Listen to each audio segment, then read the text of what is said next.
Go ahead and get us started. Welcome, everyone, to the Cities, Towns, and Counties webinar series here with the Great Trails State. We're so excited to have this as a recurring feature monthly. And in the hopes that we have new folks joining, we always welcome anyone to attend these meetings. And so I'm just going to run through and give a quick overview of what the Great Trails State and the Great Trails State Coalition is for anyone who might be new.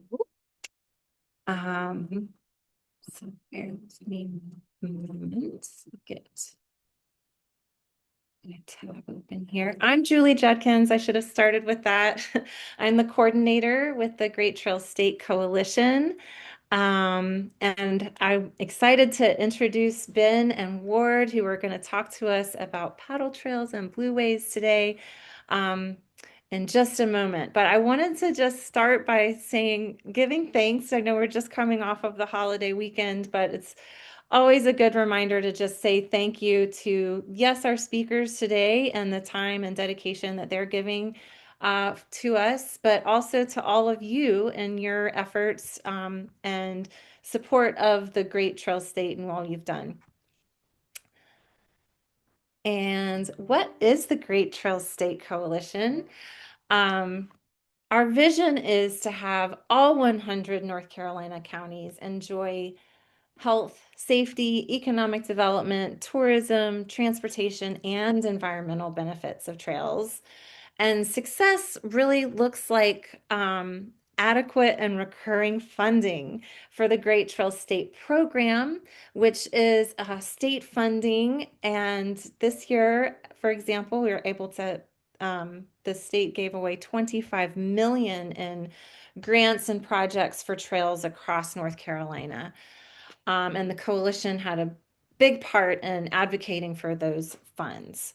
We also think that success would look like having more policies and programs that support trail development and management, and of course, having a really strong and popular Great Trail State brand that's used by many and anybody who wants to here in North Carolina, especially where you're never far from a really truly great trail experience here in North Carolina. So the brand of the Great Trail State is really for everyone. We want nonprofits and municipalities, agencies, and industry partners to all take part and use it. It's for all different kinds of trails. We're going to be talking about water trails today, but paved in natural surface, and of course, all different users and across all 100 counties in North Carolina. Our vision is really to have them across all 100 counties. And so thank you to everyone who is a member to help us in our lobbying efforts and advocacy for a Great Trails State. Orange members are new members to the coalition, and we really couldn't do it without you and your support. Um, and of course, we can't help but mention the amazing partnership that we have with all of our state partner agencies and their work and effort in making North Carolina the Great Trail State.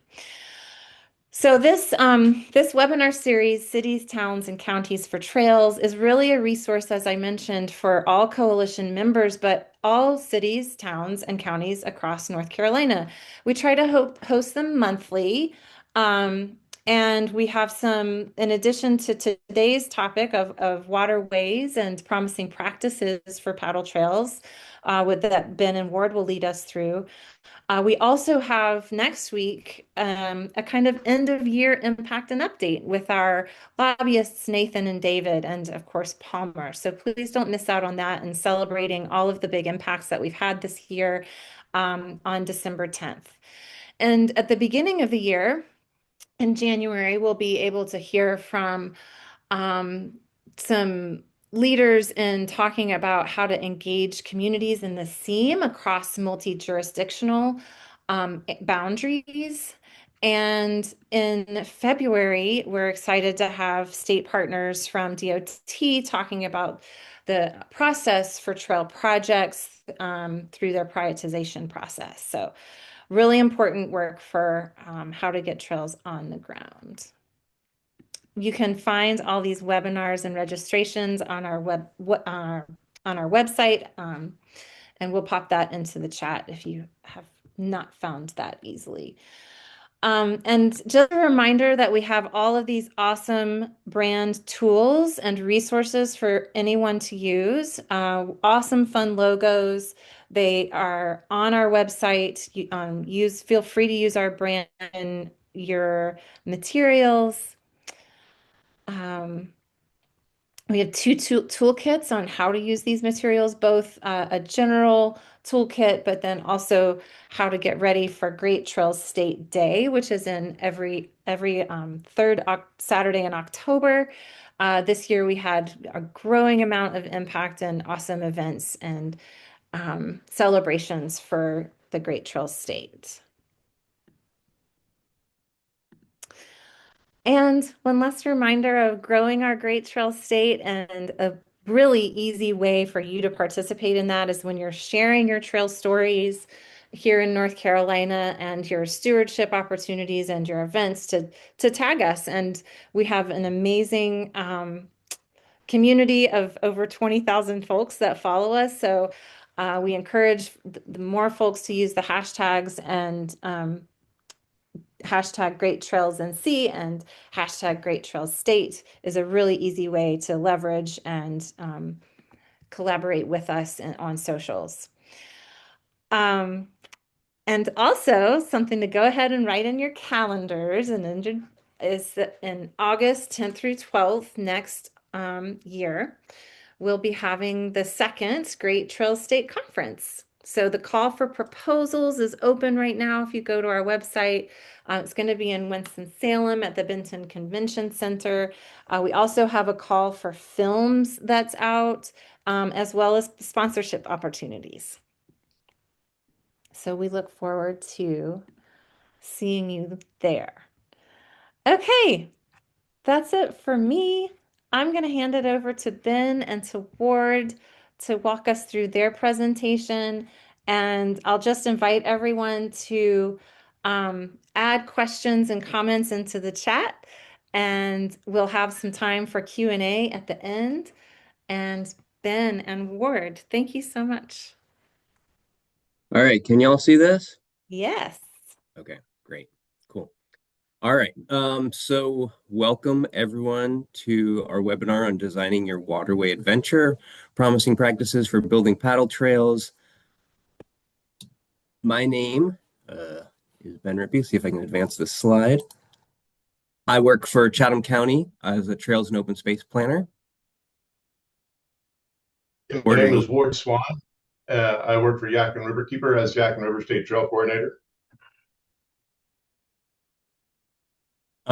So let's begin. I guess if you all have questions, feel free to drop them in the chat or hold on to them to the end. We'll have a opportunity for questions and discussion at the end of the presentation.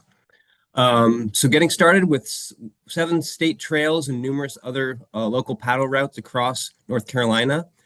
Each region of our state offers multiple options for paddlers to have adventures. So in blue, a trail is more than just a squiggly line on a map. And as in any trail, it's an invitation to explore. Let's go to the next one. It's also a challenge, establishes a challenge for people to complete. Next. And it also, a trail gives you guidance for the average paddler, knowing how they can do it safely, keep them out of trouble, and keep them out of private property. Next. In any trail, there are some basic maintenance agreement ingredients of a trail. And a lot of these are going to be similar, but there's going to be a little bit different in a paddle trail. For example, in a plan, plans are what happens when something better doesn't come along. So you always got to have a plan, and it's easy to assume that since you've got a squiggly little line that is a river, that the plan is obvious. It's not. You actually got a plan for that next access to go in. Next. You also have to have allies. I could have made 3 slides of logos for all the people that I have to get to actually interact with. These are all just the basic land managers. Add to that more the EMS, the law enforcement people, and nonprofits along the organization. As soon as you get into a paddle trail, since water's typically a dividing line on every boundary, you're going to have double the amount of people that you get to talk to. So allies are going to be what gets you down the waterway. Next. You also have to consider the physicality of your accesses, because even though you, for the most part, there's less trail construction, parking is a huge aspect. Paddlers will use any ramp, any stairs, or any slide down the riverbank that you can find, but having a good place for them to park. And Ben's going to talk a whole lot more about the actual facilities around the access. But you have to consider whether you're going to be using it with handicapped people, or if you're going to just basically let them scurry in however they can. Next. The security is a huge part of that parking. Being able to leave your car and know that it's not going to be broken into. People feeling safe about being able to get in and out at a spot. I can't understate how important the Wildlife Resource Commission is, along with the sheriffs, because those are the folks that really get into a lot of those parking areas and help eliminate bad actors, along with having a more open design, being able to see, and also creating structures. Like, I'm a big fan of curbs in parking areas to keep people from being able to cut wheels in your parking area. Ultimately, whoever owns the property. Now on Yadkin River State Trail, like where I am, we don't own any property. It's ultimately the local agency that has to determine what their level of security they want to have. And you just got to help them out with that. Next. How far apart the paddle accesses are will make a big difference on who can use what. On my river, for example, if you have 10 miles, it's about 4 hours of recreational kayaking. However, that same 4 hours for a fisherman is only about 5 miles apart. So you got to plan ahead on what group you're appealing to. For an inner tuber, you got to have a much shorter distance, because I don't care what distance it is. Inner tubes seems like they take forever. So you got to know your target audience, even in your access distances. Next. Along with that, camping can increase the range of your target audience. What the Yadkin River has been for a long time has been a good day trip river. Moving into a larger market, we can do that with camping. We can draw people from further away. And when we do, we're going to bring more money into that community because we're going to spend more money in that community. So if you can have a campsite on your river, do so. Next. And then branding. I mean, yeah, the logo and the merch is important. It's not like I'm going to tell you that you need to put a logo on your Christmas stocking and hang it by your fireplace. But if you have if have a good logo, means that you've got a great way of connecting your thoughts about your trail, and this is true for all trails. But for me, I think of the Yadkin River, and I'm trying to promote the fun, the wildness of it, and the history of it. And by attaching that to a logo and then repeating that logo a lot, can really start defining that image in people's mind. And part of that comes from social interaction, from safety classes, from classes in general, trips that you lead. More people have the ability to walk on a hiking trail, for example, than do with boats. So I kind of feel like it's our responsibility to create opportunities for people who don't have boats to get on the water and enjoy the paddle trail.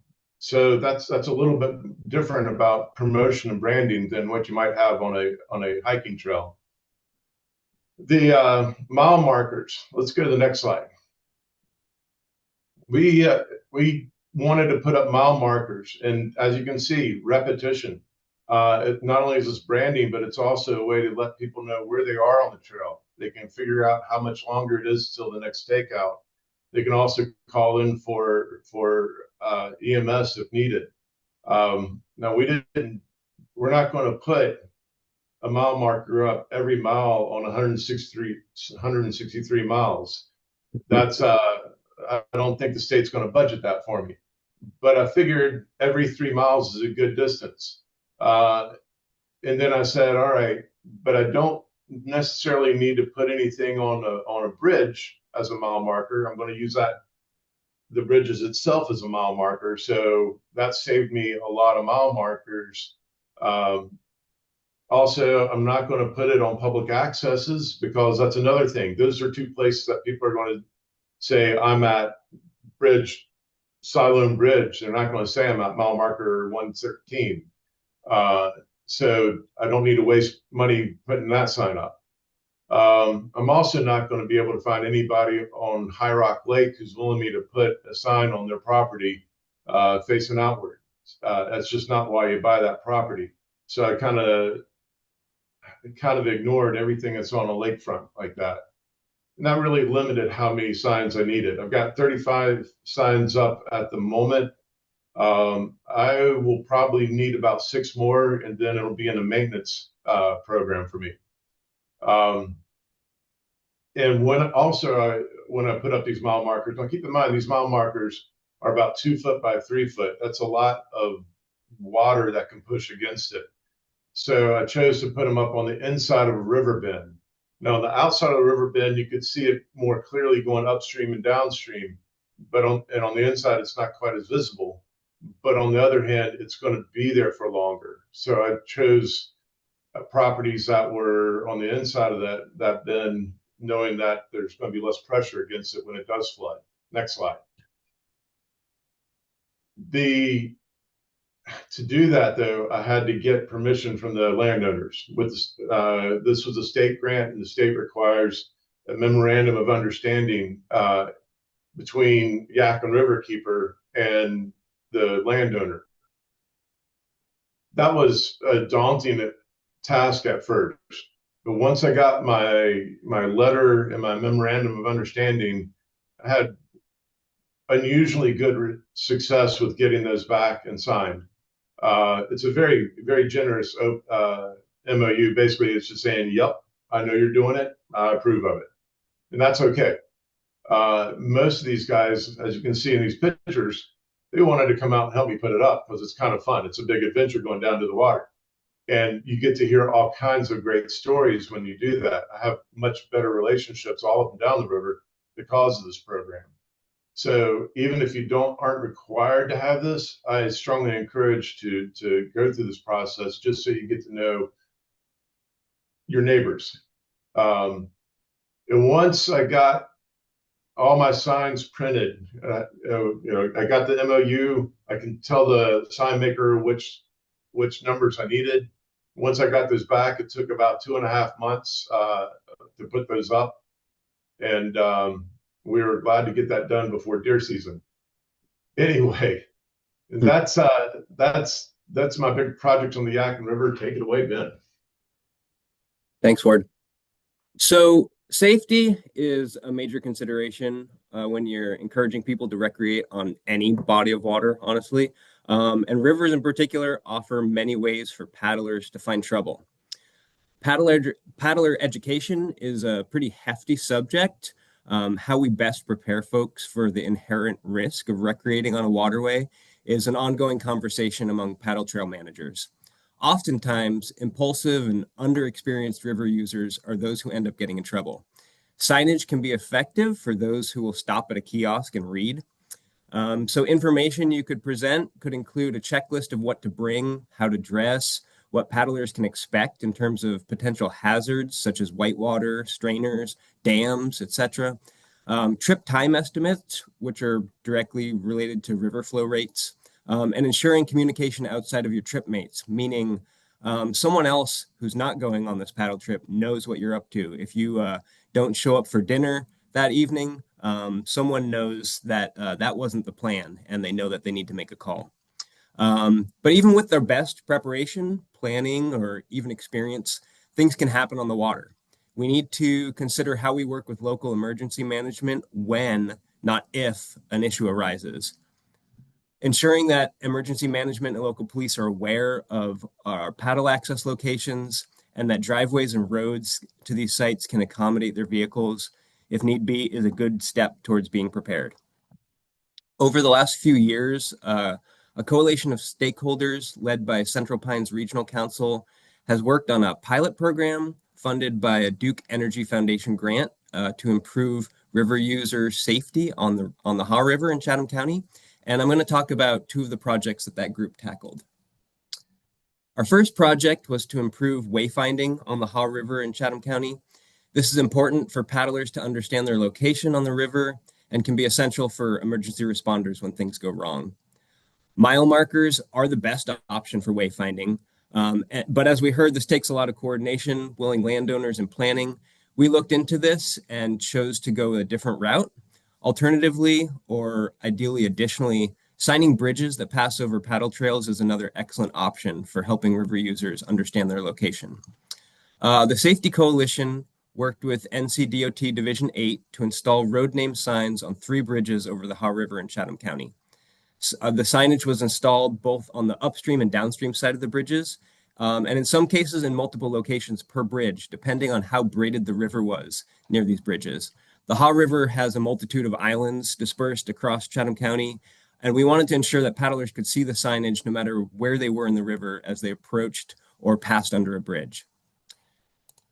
As some of you may have experienced, a request for placing signs on an NCDOT-owned bridge can be a big ask. Some rivers pass through multiple divisions who may have varying policies and priorities.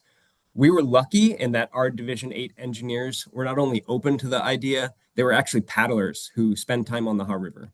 In doing so, we became the first state trail to successfully partner with DOT to place signs on their bridges. The process required securing an encroachment agreement from NCDOT, and the steps involved making an initial proposal, getting this approved up the ranks at the division. We submitted a design based on the state road signs, which included the Haw River State Trail emblem, secured funding. In our case, Central Pines Regional Council had some leftover funds from the Duke Energy Foundation grant, and we were able to put that towards this effort. Then we submitted the encroachment agreement. Once we had the encroachment agreement, we ordered the signs from a manufacturer in Virginia that works with NCDOT regularly. We again lucked out. Our bridge maintenance folks were willing to install the signs for us. They had to coordinate this with their regular bridge maintenance, which meant it's pretty involved. They have to shut down a lane of traffic. They have to get a specialized piece of equipment, which lowers a platform down to the side of the bridge. So it took a little while for all the signs to get installed as they kind of worked through their maintenance routine. But as of this past summer, all 3 bridges over the Haw River in Chatham County are now signed. I later developed this guidance document as part of the Great Trail State Coalition Paddle Trail Working Group to help and encourage other paddle trail managers to navigate this process. NCDOT has reviewed and signed off on this as an official process for installing signage on their bridges. The second project of the Haw River Safety Coalition was to develop a notification system along the Haw River in Chatham County to alert river users to potential safety hazards. After exploring various options, such as the e-notify system or posting static QR codes on our kiosk signage, we decided that digital signs were actually the best option for delivering real-time safety information with easy-to-understand messaging. I worked with a company called Papercast, which offers digital transportation signage using their patented e-paper technology. This is a low light emitting sign that's easy to read in all light conditions, similar to a Kindle reader. The signs display information from a content management system in the cloud via cell connection and are powered actually by solar panels, so you don't need to pull power from a local power pole. I worked with Papercast to develop a custom display that pulls weather data, local alerts, river flow levels, and other safety-related information from publicly available sources. We included some interpretive messaging triggered by various cubic foot per second thresholds, from too low to paddle, as seen here, to a river at flood stage, do not enter water type of messaging. I'm awaiting the final zoning and legal approval from the county, and will be installing these signs at our US 15501 and US 64 river access sites along the Haw in the coming months.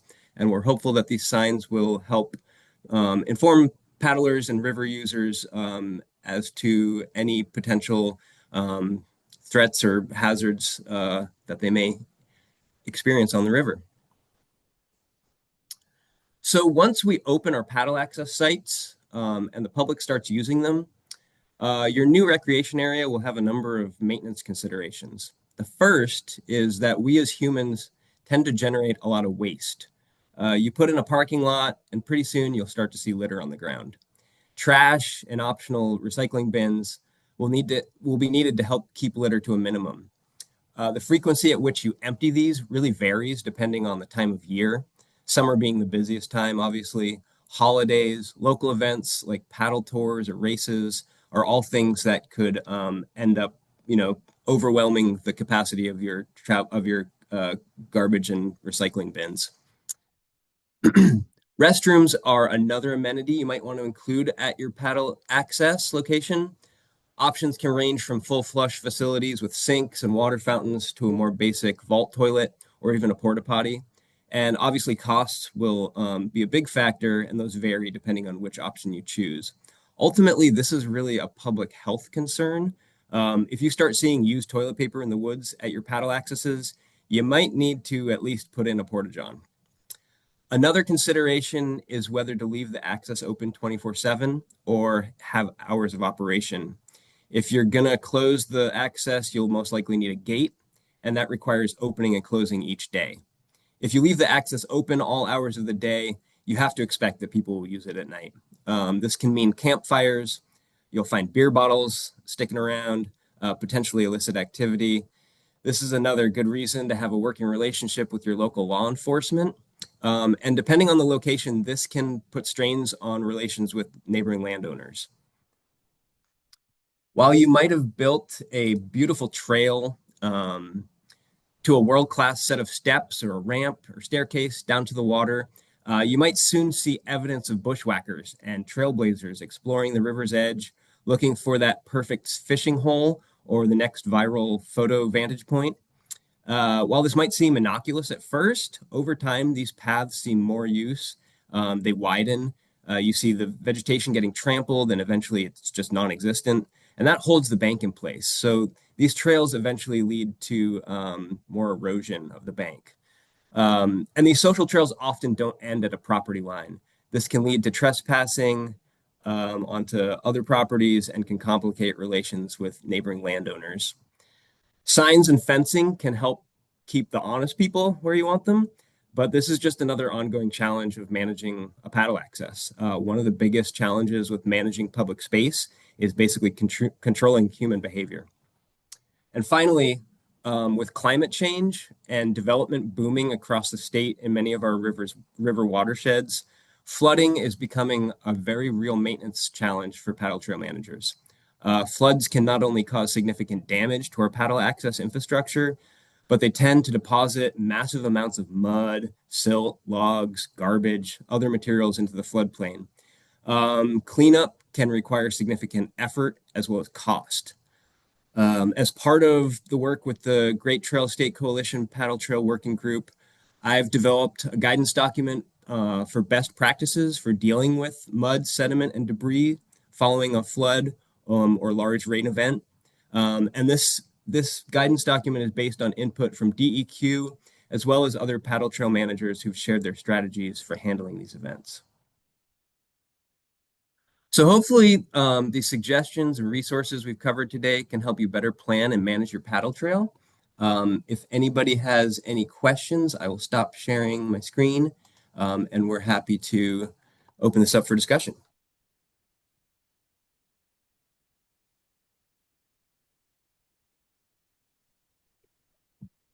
Thank you both so much. That was awesome. The amount of work that you've done is really impressive. Any questions from our participants out there?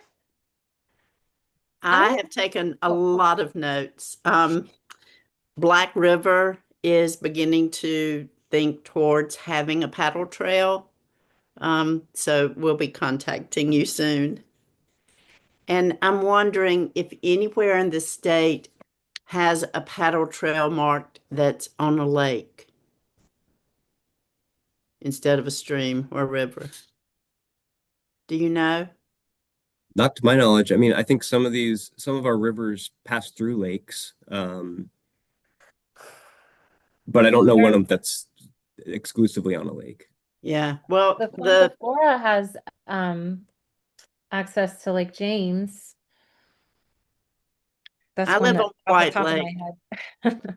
I live on White Lake, and the East Coast Greenway goes by here, and so does Mountain to Sea. So we would like to have an option to paddle around the lake while you're on one of the other trails. But we don't know where to start. So Well, that group will be reaching out to you too.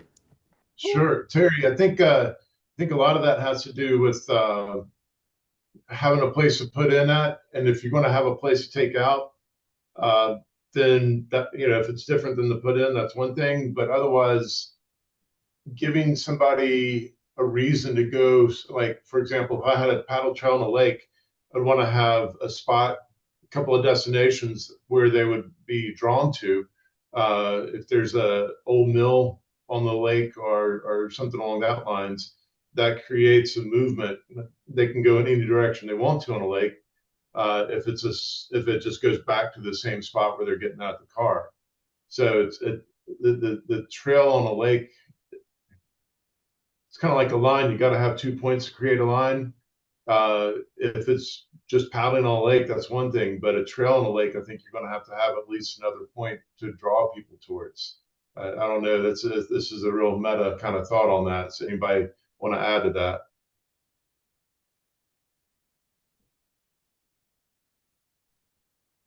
I'll just say I agree, and I know White Lake has tons of I would think of it in terms of points of interest, whether it's the Goldston Pier, other it's fairly well developed, so it should have significant points of interest, and you could even create distances, etc., just like you would on a river.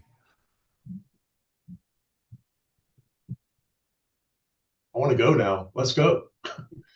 I was thinking maybe an audio that could tell the history of the lake, the natural history and the cultural history that you could listen to as you paddle. Cool. Love that. Ben, the I don't even know if it was an app that was the information that folks could get from your phone on the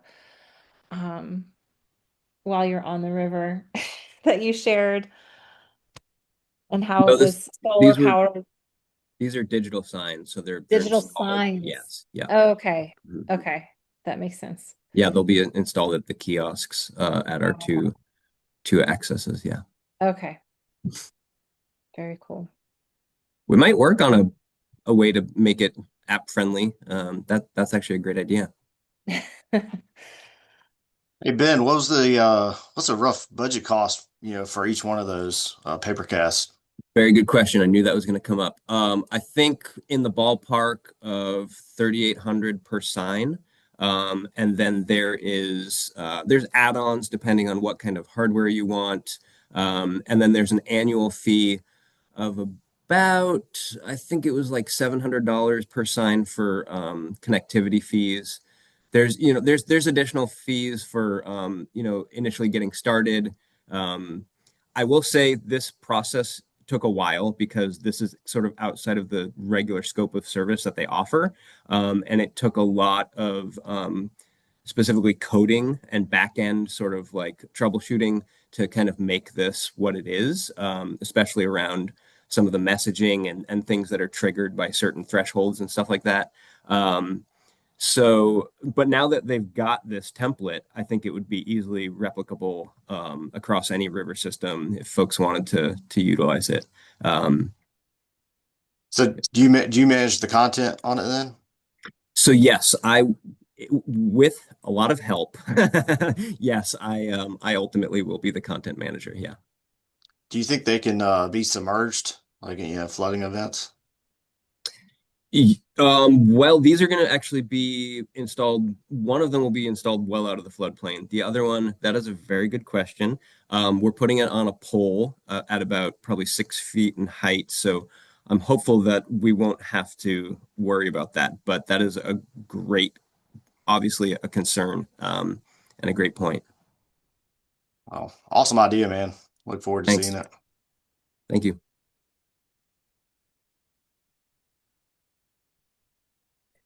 I had a question. I wondered if anyone has dealt with the kayak rental self-service. We've been approached in Johnston County about the news having some of these facilities, and I didn't know if anyone has used them before. I'm not So, familiar. uh, are you thinking about like the kind of the vending machine kind of kayak rental where you stick some money in and you get to use your kayak? Yeah, that was the product that the company proposed to us. Yeah, I know Forsyth County is looking at that, and they're looking at that for lakes, and it makes a lot of sense for a lake for if you're on a river, or if you're thinking about a river, it's you'll have to get into transporting the boats back up to the top. Right, Um, so and especially in a lake, they're contained. They're not going to go off with it. They're not going to let it get washed downstream or get into trouble. But on a river, you've got a lot of other factors that might be more of a problem. right. Um, so yeah, no, for me on the Yadkin River State Trail to handle stuff like that, not only am I taking people out through Yadkin Riverkeeper, but I'm also counting heavily on outfitters. So basically, Mhm. what I'm saying, privatize that. It depends on your situation.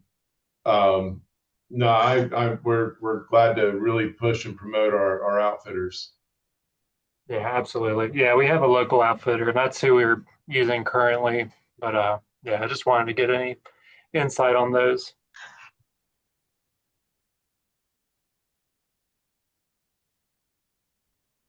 I was curious too about the kind of um, coordination around when you were talking about the emergency services and the the kind of conversations and governance and network of getting that group together and how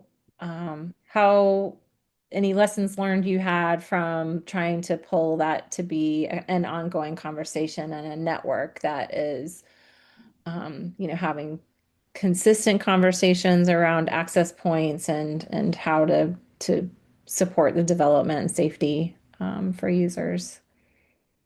Is that What, directed to what, me? yeah, Right. Well, you go ahead, both Ben. kind You of shoot mentioned, first. Mhm. yeah, yeah, Ben, you go first. Okay. So the safety collaboration or coalition was kind of spurred by a Duke Energy Foundation grant, and it had a term limit of 2 years. So it has since folded. And what we found was that the first initial meetings we had, a number of participants, but as time continued, participation waned. Um, but some of the main players continued to show up. And so that was sort of like, and one of those was our emergency management the director of that for Chatham County. I will say that to become designated as a state trail paddle access, you need to have a letter from your emergency management department or agency that acknowledges the existence of the paddle access and basically lays out a plan for emergency response. So that is a great way to start the conversation if you haven't already. But yeah, I mean, we certainly need to keep those conversations ongoing, especially around what their needs are for, responding and stuff like that. That's kind of where I got that hint to like make sure that their vehicles can get into your access Yeah. site. If you have trees along your driveway, make sure that you trim them up to the point where, ambulance could get in, or a fire truck for turning radiuses or things like this. So. Mhm. Cool. So we'll go with yes and because uh, absolutely, I got the same guidelines for a state trail that he has, and needing to be designated and having the local emergency crews know that they're there. The and part is that I'm going to have all the locations of the mile markers that I'm doing on the base map that the EMS services are using. Mm. And I actually got that from one of the same kind of presentations last year with Greensboro. So, we feed off each other, I guess. But so they'll, without having to make a big announcement necessarily to each of the emergency services on the counties that I'm dealing with, they'll already have it on their base map, so they can refer to it when they're doing a search on the water. Awesome. I think that they're such good models for even if beyond a designated trail system, to how folks are convening and supporting that kind of information for any of the trails in North Carolina. So thanks for sharing. I had a kind of related question to emergency management. In any success in communicating and utilizing the reverse 911 system, where if somebody's in trouble, that they can text 911, or they get a text from 911 and they click on it and it sends the coordinates to the 911 team. Anybody using or communicating that? Not me. I just wrote that down, so I appreciate it. Yeah, I think it does exist. And I've talked to one of our local fire chiefs about it just last week, and he said the problem is that the people in the 911 communications center don't know how to read coordinates. Jeez.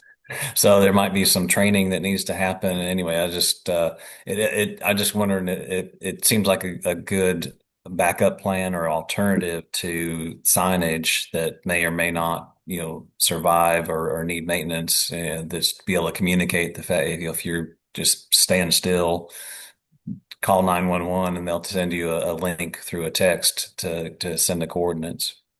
Well, you bring up another key part that's a unique difficulty, especially on the river, is access, phone connection. I can frequently get a text out when I'm on the river, but I can't always get a phone call out on the river because you're inherently at the bottom of a valley. So it would be great to be able to text 911 in general, because it's a small packet of information rather than a long string of information. It'd be better to text, but I don't know if that's going to be, I don't know how that's going to work in the future. Yeah, I'm not sure either. I have to ask that question myself about if texting 911 first, where it's only a text conversation, if that works. I've thought that at some point where I'll be texting my wife to then call the 911 people. Like, that's going to be a disaster. What do you mean you're not going to be home for dinner?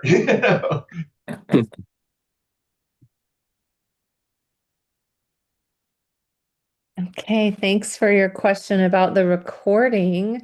We get those up on our CTCT webpage as soon as we can. So it usually just takes a day or two for us to get the Zoom recording put into the YouTube channel and then published to our website. So we'll work on getting that as soon as we can.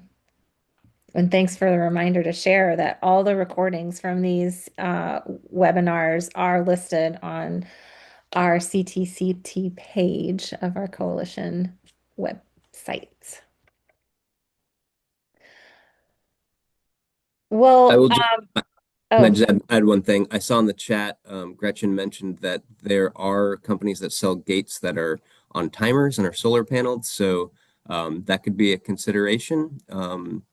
Could be actually extremely helpful if you didn't want to have staff or volunteers that have to go and open a gate and close the gate every day. That is a wonderful option. Actually, I'm interested if anyone across the state is using um, that kind of gate technology. Love to hear how it's going, if so. And you're doing a great job, by the way. Um, yeah, I believe Durant Nature Park in Raleigh uses the timed gates where they set the automatic time for it to open and close. And it's been a while since I talked to them about it, but I believe it's also the kind of gate where if you're inside the gate, it will always open to let you out, like a parking deck or some other place. So you don't get trapped inside and have to call 911 for somebody to come and let you out. Right. Thanks, Gretchen. well, I'll ask everyone to just say one more thank you to you all for the work that you're doing and your leadership with the working group, and another plug for the working group and as an ongoing group that connects to talk about these kinds of resources. And as I mentioned in the chat, we hope to put together a web page that'll have these resources where you'll be able to access them. But if you all are members and want to be active in that group, please send me an email and we'll get you added to the list and when those meetings are. And also, if you have thoughts or questions that you think that the working group should be aware of and think about in terms of trail development and policies for our blueways across North Carolina, we would welcome your input. So thank you so much, Ben and Ward.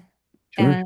And we hope that we'll see everyone on the 10th next week to celebrate our year-end impacts and hear from our lobby team.